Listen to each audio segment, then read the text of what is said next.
माझ्यासोबत संजय राऊत, अंबादास आणि सगळे तिथे खैरे साहेब होते, सगळेच होते. ओमदादा, ओमराजे होते, कैलास होते, आमचे प्रवीण स्वामी होते. साधारणतः तसं पाहिलं तर सगळे शिवसेनेचे जिल्हा प्रमुख, कार्यकर्ते, पदाधिकारी यांच्यासह मी एक दिवसाचा मराठवाड्याचा मी दौरा नाही म्हणणार, पण मराठवाड्याची भेट घेतली, शेतकऱ्यांची भेट घेतली. कारण तुम्हाला सर्वांना कल्पना आहे, आजपर्यंत काही आसमानी संकट आलेलं नाही अशातला भाग नाही, आपत्ती आलेली नाही अशातला भाग नाही. परंतु यावेळेची आपत्ती ही भयानक आणि भीषण आहे. जणू काही आभाळ फाटलं म्हणजे काय हे दाखवणारी परिस्थिती आहे. आणि मी तुमच्याशी आत्ता बोलतोय, याही वेळेला मराठवाड्यात काही भागामध्ये जोरात पाऊस सुरू आहे.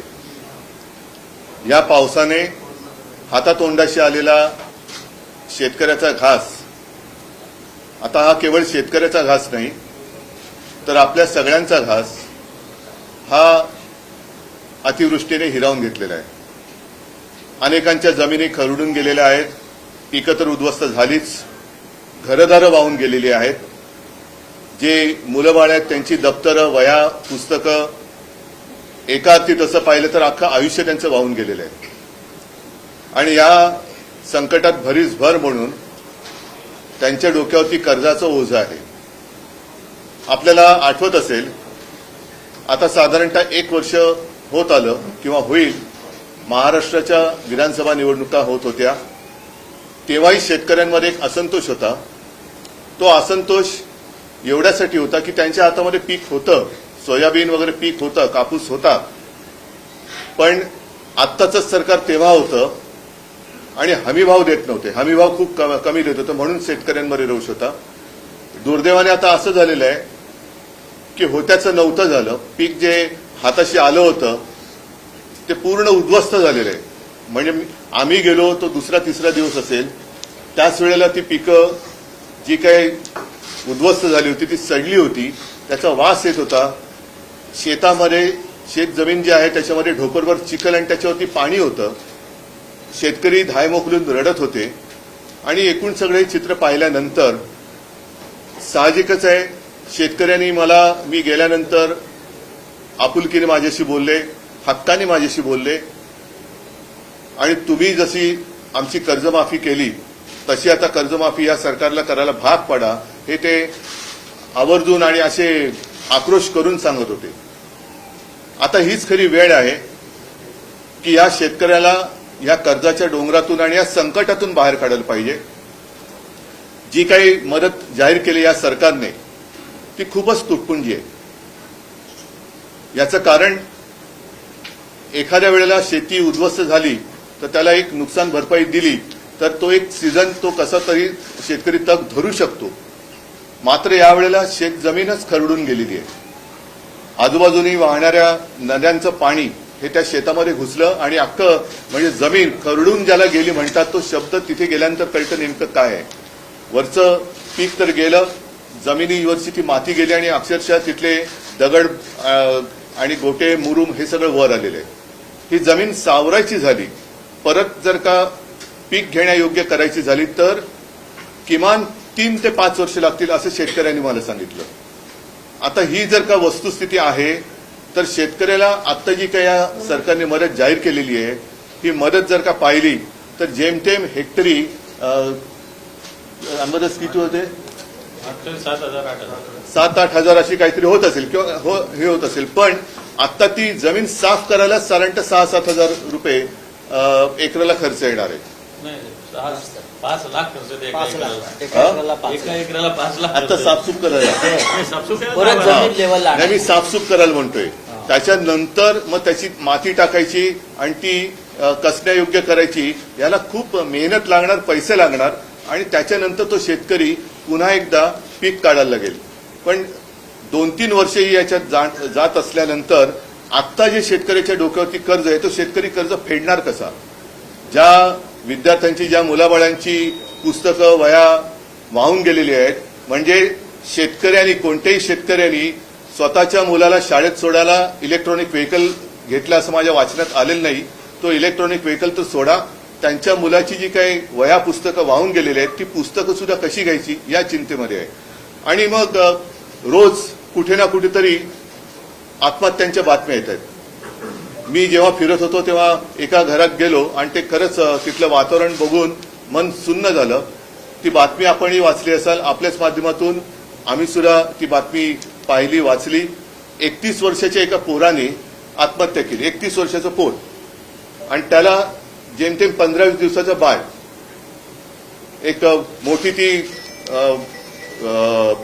आपण ज्याला म्हणतो ना जॉईंट फॅमिली, तशी ती सगळी असं एक मोठं कुटुंब होतं. हा करता करविता पोरगा, डोक्यावरती हे सगळं कर्जाचं ओझं. त्यांना विचारलं मी कर्ज किती, तर 2 लाखाचं कर्ज.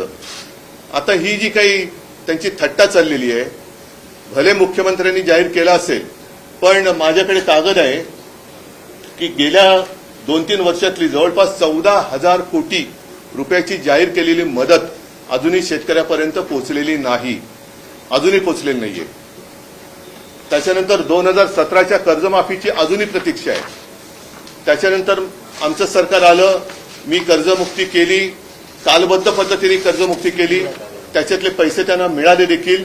आणि इतरही वेळेला ज्या ज्या वेळेला संकट आलं आम्ही पंचांग काढून नाही बसलो. जे आता मुख्यमंत्री म्हणतात मला याच्यात राजकारण आणायचं नाही, पण जर का केवळ शेतकऱ्यांना न्याय त्यांचा मिळवून द्या, त्यांना मदत करा असं बोललं, याच्यात जर का मुख्यमंत्र्यांना राजकारण वाटत असेल मग जरूर ते राजकारण त्यांनी समजावं.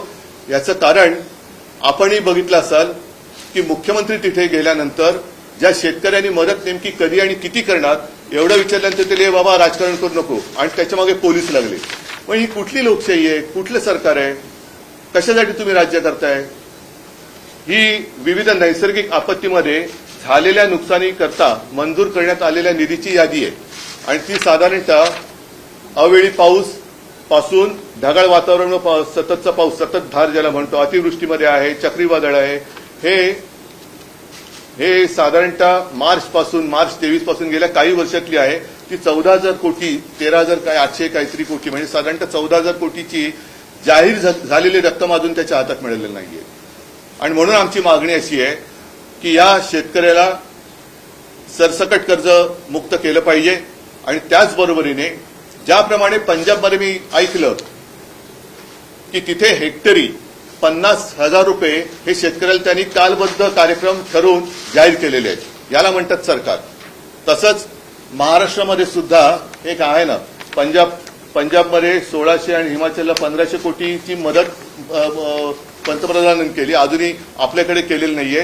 पण पंजाबच्या मुख्यमंत्र्यांनी जसं हेक्टरी 50,000 रुपये जाहीर केलेले आहेत, तसंच महाराष्ट्रातल्या सुद्धा सरकारने, डबल इंजिन आहे ना, आणखीन त्याला एक डबडं लागलेलं आहे. म्हणजे डबल इंजिन आणि किती त्याला डबे लागले त्याची कल्पना नाहीये. परत वरचं एक मोठं आहे धूर सोडणारं इंजिन, त्यांची मदत घ्या. कालच मुख्यमंत्री पंतप्रधानांना भेटले आणि महाराष्ट्राच्या परिस्थितीबद्दल चर्चा केली. आता चर्चा म्हणजे नेमकं काय केलं दिसतंय समोरच्या, चर्चा काय करताय?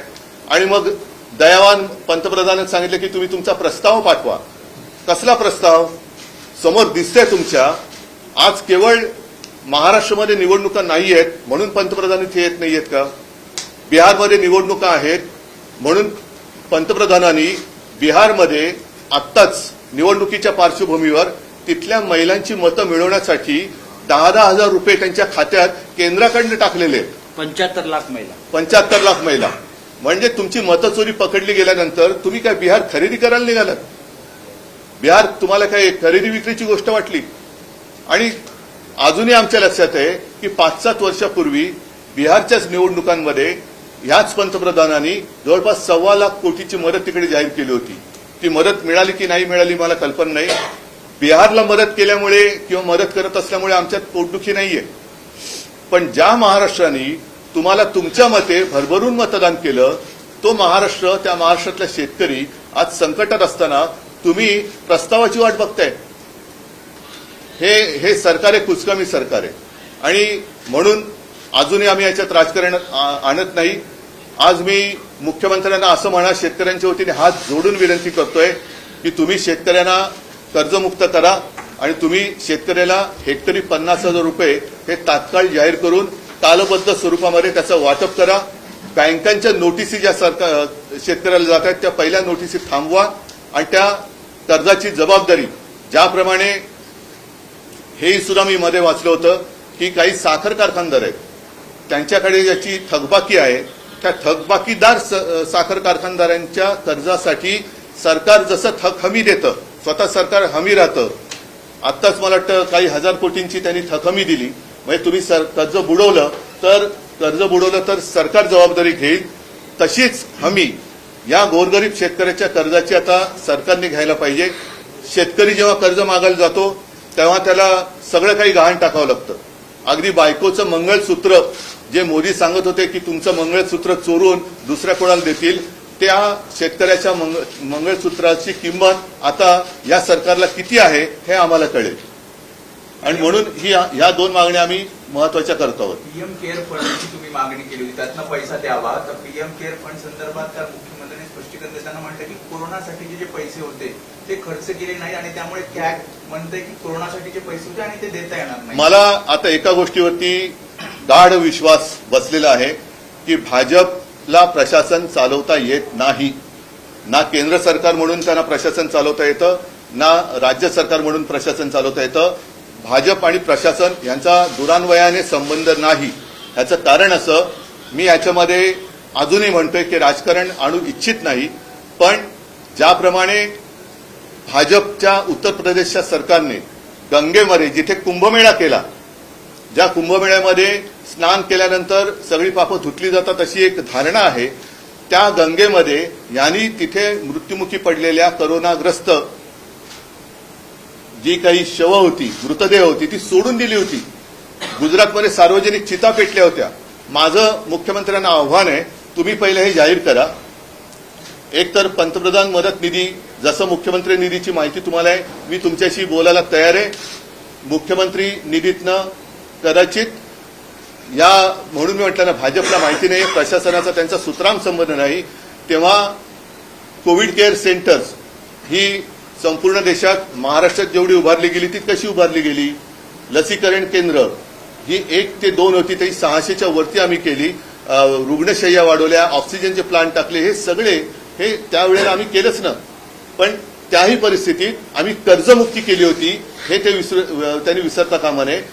पंतप्रधानांनी स्वतःच्याच रिकाम्या थाळ्या बडवायला सांगितल्या होत्या. त्यावेळेला आम्ही जनतेला 5 रुपयात शिवभोजन दिलं होतं हे मुख्यमंत्र्यांनी विसरता कामा नये. आणि मला असं वाटतं की या विषयावरती आपण जरूर बोलू शकतो. मात्र आत्ता ताबडतोब पंतप्रधान मदत निधी जो आहे त्याच्याबद्दल कोणालाच माहिती नाही. त्याच्यात लाखो करोड रुपये तुम्ही पैसा कुठून आणायचा हा प्रश्न विचारता तुम्ही म्हणजे ते.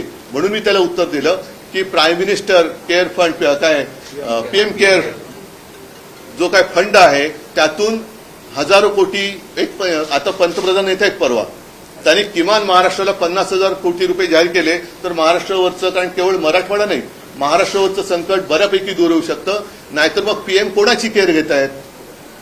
पीएम केअर म्हणजे कोणाची केअर आत्ताच ते द्या ना. बाकी कोरोना काळातलं काढायचं असेल ना उन्हात माझी तयारी आहे. तुम्ही काय केलं आम्ही काय केलं याच्यावरती चर्चा होऊ शकते. पण दरवेळेला अंगलट आल्यानंतर फाटाफोड्याची मुख्यमंत्र्यांची जी काही सवय आहे त्याच्यात मी त्या सापळ्यात मी अडकणार नाही. आत्ता पहिलं माझ्या महाराष्ट्रातल्या शेतकऱ्याला कर्जमुक्त करा आणि त्याला हेक्टरी 50,000 रुपये हे मदत करा ही आमची मागणी आहे. उद्धवजी पण त्यात मुख्यमंत्र्यांचं असं म्हणणं आहे की पंतप्रधानांनी सांगितल्यानंतर हा एक विशेष निधी करण्यासाठी राज्याच्या मुख्यमंत्र्यांना परवानगी मिळाली. आणि त्यात आणखीन एक सांगतो त्यात नाही ऐका त्यात एक सांगतो त्या समजा 600 कोटी जमले असतील त्याच्यात एक मिनिट ना त्याच्यामध्ये भाजपच्या सगळ्या आमदार खासदारांनी सगळे पैसे हे पीएम केअर फंडात दिले होते. त्याच्यामुळे देवेंद्र फडणवीसांना मुख्यमंत्री महाराष्ट्राच्या मुख्यमंत्री सहायता निधीबद्दल बोलण्याचा अधिकारच नाहीये. तुम्ही पुढे बोला. आता एक दुसरा विषय आणखीन असा आहे की परत एकदा हिंदुस्थान आणि पाकिस्तानचा सामना येत्या रविवारी होतोय म्हणजे उद्या. हा निर्लज्जपणाचा कळस झाला बेशर्मीचा कळस झालेला आहे. एका बाजूला आपल्या सैन्यासाठी सोलारचे टेंट बांधून देणारी टेक्नॉलॉजी देणाऱ्या सोनम वांगचुक यांना देशद्रोही ठरवलं जातं, त्यांना अटक केली जाते, रासुकाखाली अटक केली जाते आणि जो देश आपल्या देशामध्ये आतंकवादी घुसवतोय म्हणजे खरे अतिरेकी ज्यांना जे घुसवत आहेत त्यांच्याबरोबर हे क्रिकेट खेळतायत, हे यांचं देशभक्तीचं ढोंग आहे. आणि म्हणून मी तुमच्या माध्यमातून सर्वांना आवाहन करतोय की गेले 2 सामने, दुसरा सामना तर खरी झालं कोणालाच कळलेलं नाहीये, उद्याच्या सामन्यावरती सुद्धा सगळ्यांनी माझ्या मते जे जे देशभक्त आहेत त्यांनी बहिष्कार टाकावा. त्याचप्रमाणे जे प्रायोजक आहेत, जाहिरातदार आहेत, त्यांना सुद्धा सांगतो की अरे तुम्ही सुद्धा तुमच्यातली देशभक्ती जरा दाखवा. तुमची उत्पादनं ही आपल्या देशात होतात, तुमच्या उत्पादनासाठी सगळ्यात मोठी बाजारपेठ ही आपला देश आहे. त्याच्यामुळे तुम्ही सुद्धा देशाचा जो शत्रू आहे त्याच्याबरोबर खेळण्याच्या सामन्यामध्ये कुठेही स्पॉन्सरशिप देऊ नका, हे मी त्या प्रायोजकांना सुद्धा आवाहन करतोय. सर, आज नाशिक कोर्टाच्या इमारतीचा उद्घाटन सोहळा झालाय. भूषण गवई त्या कार्यक्रमाला होते. त्याचं ज्यावेळी भूमिपूजन झालं त्यावेळी तुम्ही मुख्यमंत्री होतात आणि पुन्हा भेटू उद्घाटनाला असं म्हटलं होतं. भूषण गवई म्हणतात उद्धव ठाकरेंचा योग नव्हता. ठीक आहे, त्याच्याबद्दल मी नंतर बोलेन. आता माझ्यासमोर हे 2 प्रश्न आहेत. एक तर माझा महाराष्ट्र म्हणजे आपला महाराष्ट्र, त्या महाराष्ट्रातला शेतकरी आणि नुसता शेतकरीच नव्हे तर एका घरात मी गेलो तर आपण बघितलं असाल, एक गाडीत बसताना एक महिला, गरीब महिला होती. ती म्हणाली, साहेब माझ्या घरात आज सुद्धा पाणी आहे, आमच्या गरीबाच्या घरात कोणी येत नाही, तुम्ही येऊन बघा. मी जाऊन बघितलं आणि ती लहान पोर होती तिकडे, तिचं नाव परी. आणि मला खरंच मन हेलावून गेलं की सगळं उद्ध्वस्त झालं असताना सुद्धा त्या घरात गेल्यानंतर तिथल्या महिला लगबगीने सांगत होत्या की अरे ओवाळणी करा. म्हटलं ताई ओवाळणी करू नका, जेव्हा तुमचं सगळं व्यवस्थित होईल तेव्हा मी नक्की येईन. आता माझी आणखीन एक मागणी अशी आहे की अशी जी काही घरं आहेत ज्याच्यात काहीच नाही, त्याला भिंती तर जेमतेम भिंती आणि वरती पत्रे आहेत, अशी काही घरं वाहून गेलेत. तुमची प्रधानमंत्री आवास योजना ही काय आहे नेमकं भानगड? या अशा घरांना, कच्ची घरं जी आहेत त्या घरांना तुम्ही पक्की घरं द्या ना. पक्की घरं का देत नाहीत? प्रधानमंत्री आवास योजना तिकडे पाहिजे. इकडे शहरामध्ये ती घरं बांधून काय उपयोग नाही. शहरामध्ये घरं बांधली जातात, ती घरं बांधणारी यंत्रणा वेगळी आहेच, पण गोरगरीब ज्याप्रमाणे ज्या घरात राहतोय, तुम्हाला आणखीन एक आठवत असेल की जो आपल्याकडे लातूरला भूकंप झाला होता, तिकडे घरं पडली होती कारण की मातीची घरं आहेत सगळी, तर तिथे पक्की घरं द्या, त्याला काम करा ना. प्रशासन म्हणून मी म्हणतोय परत की भाजपला सरकार चालवता येत नाही, याच्यावरती आता माझा अंध विश्वास नाही तर डोळस विश्वास आहे. उद्धवजी या सगळ्या संकटाच्या काळात महाराष्ट्राला विरोधी पक्ष नेता नाही, ना विधानसभेतही ना विधान परिषदेत आहे. अशा वेळेस, कारण विरोधी पक्ष नेता हा सभागृहात आवाज बनतो जनतेचा, तर अशा वेळेस तुम्ही काही राज्यपाल किंवा विधानसभा अध्यक्षांकडे काही जाऊन काय उपयोग होणार आहे का? हा त्यांचा भित्रेपणा आहे. विरोधी पक्षनेता न देणं हा सत्ताधारी पक्षाचा भित्रेपणा आहे, हा घाबरटपणा आणि भेकडपणा आहे. मी तर असं म्हणतो की महाराष्ट्रावरती जे संकट आलेलं आहे त्याच्यावरती चला आम्ही राजकारण बाजूला ठेवायला तयार आहोत. आम्ही तुमच्याबरोबर सोबत येतो. तुम्ही खास अधिवेशन बोलवा विधिमंडळाचं, त्याच्यामध्ये चर्चा करू आणि सर्वानुमते महाराष्ट्राला कशी मदत करायची सगळे मिळून केंद्र सरकारकडे जाऊ आणि महाराष्ट्राला मदत करू. विशेष अधिवेशन बोलवा, आम्ही देतो सहकार्य तुम्हाला. मी केवळ विरोधाला विरोध करत नाहीये, पण जेव्हा सरकार म्हणून आपली जबाबदारी झटकू पाहतं तेव्हा मात्र मला नक्की राग आल्याशिवाय राहत नाही. ओला दुष्काळ असताना एकीकडे हिंगोली जिल्हा प्रमुख जे आहे शिंदे गटाचे, त्यांनी गौतमी पाटील आणि माधुरी पवारचा डान्सचा कार्यक्रम आहे. त्यांचा आखलेचा दुष्काळ याच्यात दिसतो. मला जास्त काय बोलायचं ठीक आहे. शिवसेनेच्या दसरा मेळाव्यात काय, राज्यात पावसाचा आणि मुंबईतही पाऊस होतोय, शिवतीर्थावरती हा दसरा मेळावा होईल आणि मला वाटतं सकाळी संजय राऊत बोललेले आहेत की जर शेतकरी आणि सगळे त्यांच्या आयुष्याचा चिखल झालाय तर आम्ही महाराष्ट्राचे प्रश्न उचलण्यासाठी 1-2 तास चिखलामध्ये जर का आलो तर फरक काय पडतोय? कारण शेवटी जे तुम्ही आता म्हणालात की विरोधी पक्षनेता हे पद अजूनही हे भेदरट सरकार आहे, घाबरट सरकार आहे. 5वी बहुमत असलं तरी यांच्यामध्ये टोळ्यांचं सरकार आहे. ते घाबरते विरोधी पक्षनेतेपद द्यायला आणि त्याच्यासाठी जनतेचा आवाज बुलंद करण्यासाठी मी शिवाजी पार्कलाच दसरा मेळावा घेण्याचं ठरवलेलं आहे. मराठी माणसाच्या प्रश्नासाठी तुम्ही एकत्र आला होता.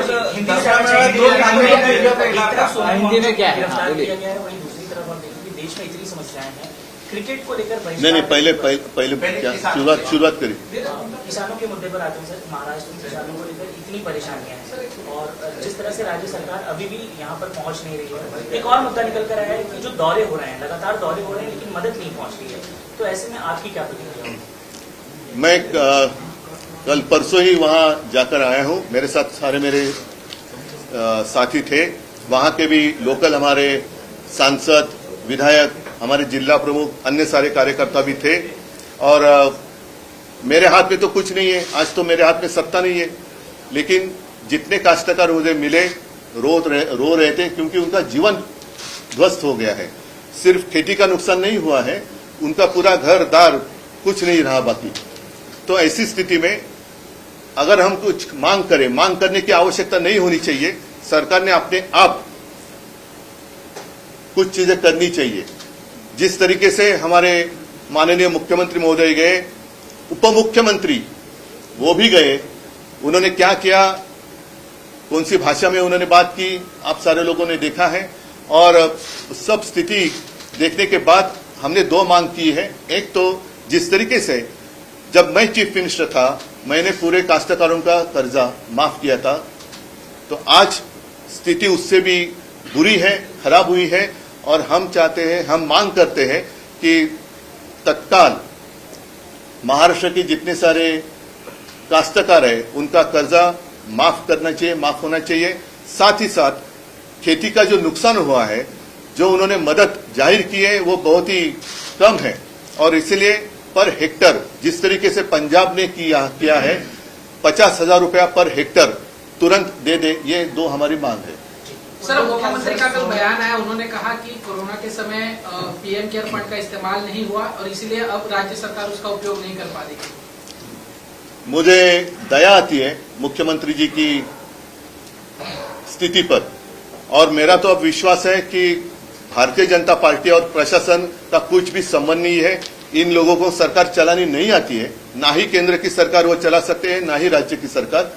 कोरोना के समय में जिस तरीके से उत्तर प्रदेश में जहां पर कुंभ मेला हुआ था, और माना जाता है कि माता गंगा हमारी पवित्र नदी है, जिसमें अगर स्नान करते हैं तो पवित्र हो जाते हैं, ऐसे हमारी मान्यता है।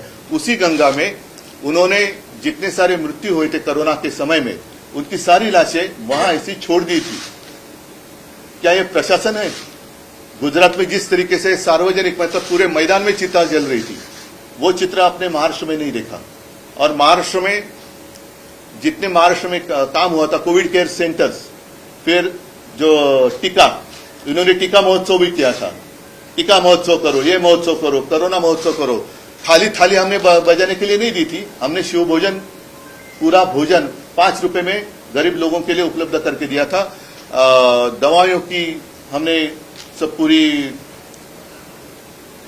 दवा थी, फिर वैक्सीन, कोविड केयर सेंटर, जितना काम कोविड के समय में महाराष्ट्र की सरकार ने किया था, मुझे नहीं पता कि अन्य राज्यों में, खास करके जितना भारतीय जनता पार्टी की सरकार जहां भी है वहां काम हुआ था। खैर, मैं अब उस विषय में नहीं जाना चाहता। पहले पीएम केयर फंड जो है उससे पैसा ले लो और मेरे काश्तकारों को दे दो। क्रिकेट का आप पूछ रहे थे, इंडिया पाकिस्तान का कल मैच हो रहा है, फाइनल है। वांगचुक को गिरफ्तार किया गया है। मैं पहला क्रिकेट का होने दो। क्रिकेट का जो बात, क्रिकेट पर जिस तरीके से हम बात कर रहे हैं, बहुत ही दुर्भाग्य की बात है। हमें ऐसे लगा था जब मोदी जी प्राइम मिनिस्टर नहीं बने थे, तो वो रजत शर्मा की एक क्या इंटरव्यू में उन्होंने कहा था कि उनको पाकिस्तान को उन्हीं की भाषा में जवाब देना चाहिए। पाकिस्तान आके मार के जाता है और हम अमेरिका के पास जाते हैं, देखो उन्होंने मारा, जैसे कि वैसा। और एक लगा था कि अरे कुछ तो है, लेकिन अब जिस तरीके से व्यवहार हो रहा है, मतलब सोनम वांगचुक जिन्होंने अपने जितनी फौज है वहां, तो आपने देखा होगा कि जो एनवायरमेंट ठंड होती है तो बहुत ही कड़ी ठंड होती है और वहां रहना मुश्किल होता है।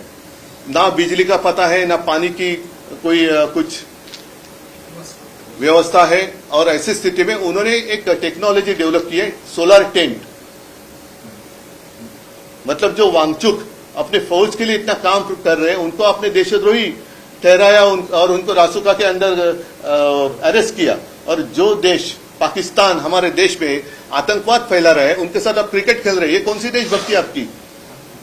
और मैं आपके माध्यम से सारे देशभक्तों को आवाहन मतलब विनती कर रहा हूं, पिछले 2 मैच में जैसे आपने बहिष्कार किया था वैसे कल के मैच का बहिष्कार करें, और खास करके जितने सारे स्पॉन्सर्स हैं उनको भी कहता हूं कि अरे कुछ तो अपने देश के लोग हैं उनकी कदर करो।